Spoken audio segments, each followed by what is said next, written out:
What's going on YouTube, it's GadgetsBoy and welcome to another video. So in the meantime, whilst other manufacturers like Samsung, LG, Huawei, etc. are making big smartphones, large displays and so on, and if all that is not for you and you're looking for something that's small, thin, don't worry, because in front of us is Zanco Smart Pen.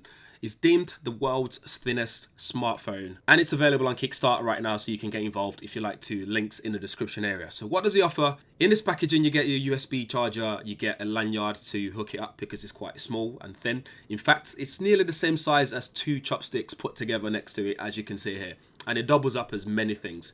As well as being a phone, you can use it as a camera as well. It doubles up as a stylus and a laser pen as well for doing like presentation and so on.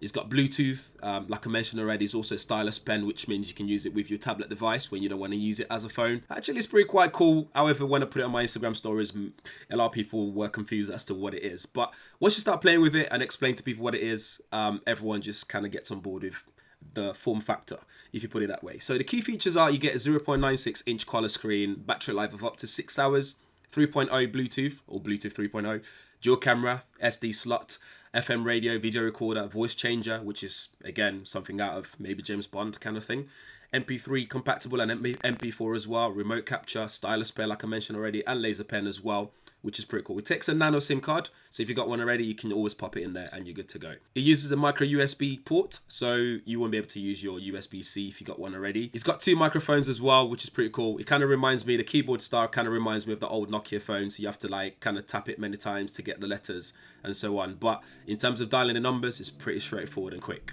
Depending on what package you get on Kickstarter, you can also get a travel kit for it.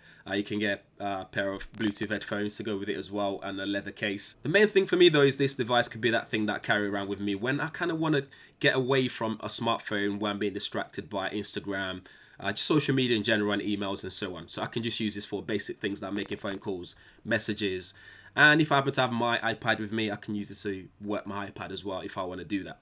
But anyway guys, do let me know what you think. Is it the world's thinnest phone out there right now? Let me know in the comments below. And if you guys want to check it out, links will be in the description to check that out as well. You've still got opportunity, you've still got a chance to back it on Kickstarter and get hold of one. This is a prototype, so I'm still kind of playing with it and stuff. But in the meantime, if you have any questions, do let me know as well. Thanks for watching. Catch you guys in the next one.